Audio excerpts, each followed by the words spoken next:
Assalamualaikum warahmatullahi wabarakatuh.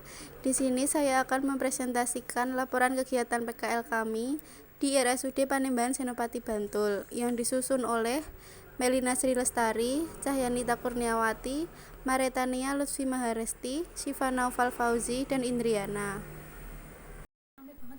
RSUD Panembahan Senopati Bantul berdiri pada tahun 1953. RSUD Panembahan Senopati Bantul memiliki visi terwujudnya rumah sakit yang unggul dan menjadi kebanggaan semua lapisan masyarakat.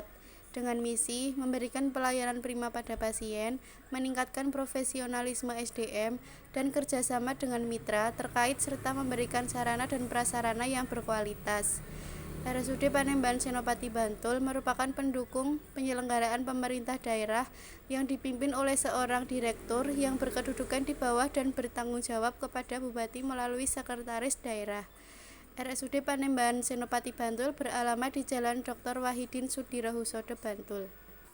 Fungsi rumah sakit. Rumah Sakit Umum Daerah Panembahan Senopati Kabupaten Bantul dalam melaksanakan tugasnya mempunyai fungsi.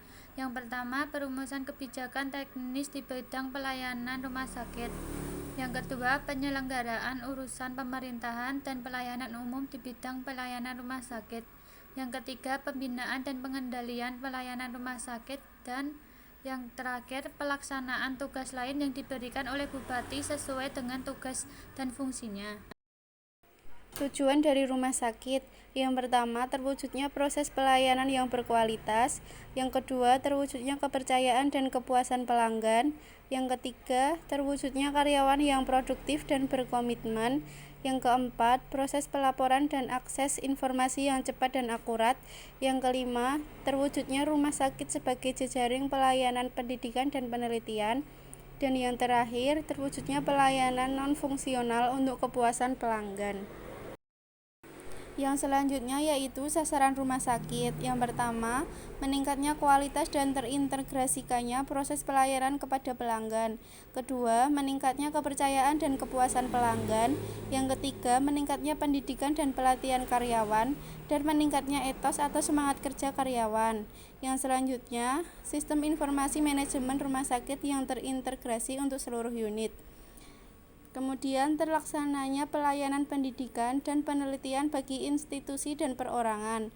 Yang terakhir, terlaksananya pelayanan non-fungsional. Kebijakan rumah sakit yang meliputi: pertama, bisnis proses reengineering atau BPR; yang kedua, pembangunan kemitraan dengan pelanggan; yang ketiga, peningkatan pelayanan pelanggan; yang keempat, pengembangan SDM; yang kelima, pengembangan SIM; yang keenam, pengembangan jejaring pelayanan pendidikan dan penelitian; yang ketujuh, sumber pendapatan non-fungsional.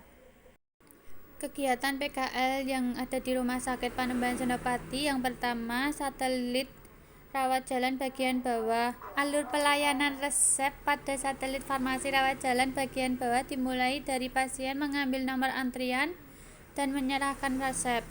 Kemudian pasien menunggu di ruang tunggu. Setelah resep diterima oleh petugas, selanjutnya dilakukan screening resep, dan setelah cocok kemudian dilakukan entry harga obat. Kemudian pasien diarahkan menuju kasir dan pasien mendapatkan kwitansi untuk mengambil obat. Lalu obat yang telah disiapkan oleh petugas dan telah diberi etiket yang sesuai kemudian diserahkan kepada pasien disertai dengan informasi mengenai obat tersebut. Yang kedua yaitu satelit rawat jalan bagian atas. Alur pelayanan resep pada satelit ini adalah pasien datang dan menyerahkan resep pada loket penerimaan resep, kemudian oleh petugas dilakukan screening resep dan perhitungan biaya untuk resep tersebut. Pasien akan dipanggil kembali untuk membayar dan akan mendapatkan kwitansi untuk menebus obat. Resep yang telah diterima oleh petugas kemudian disiapkan dan diberi etiket. Kemudian pasien akan dipanggil kembali untuk penyerahan obat dengan membawa bukti pembayaran atau kwitansi. Penyerahan obat disertai dengan informasi mengenai obat tersebut. Yang ketiga, satelit rawat inap. Alur pemberian obat untuk pasien di instalasi rawat inap dimulai dari dokter menulis obat yang digunakan pasien di DPO atau daftar permintaan obat.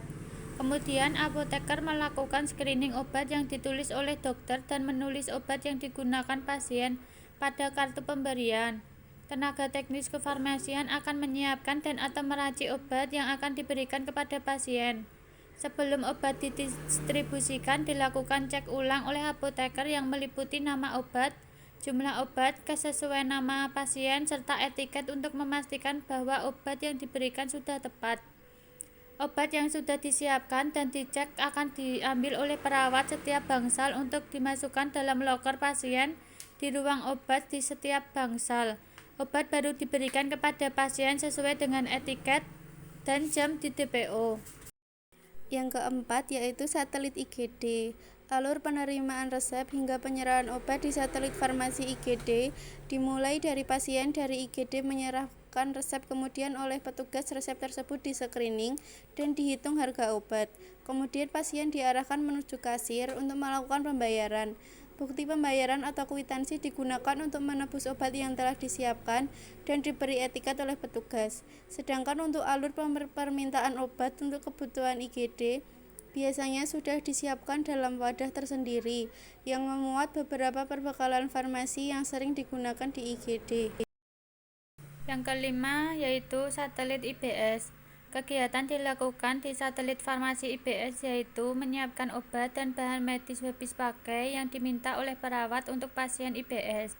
Selain itu juga menjamin mutu dan ketersediaan perbekalan farmasi yang ada di satelit farmasi IBS. Apabila terdapat sediaan farmasi yang habis, maka dilakukan permintaan ke gudang dengan menuliskan pada buku defekta. Untuk menjamin ketersediaan obat, maka dilakukan pencatatan stok keluar dan masuk secara berkala. Yang terakhir yaitu di gudang instalasi farmasi.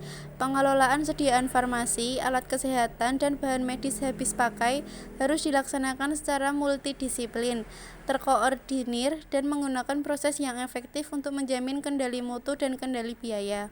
Pengelolaan perbekalan farmasi atau sistem manajemen perbekalan farmasi merupakan suatu kegiatan yang dimulai dari perencanaan sampai evaluasi yang saling terkait.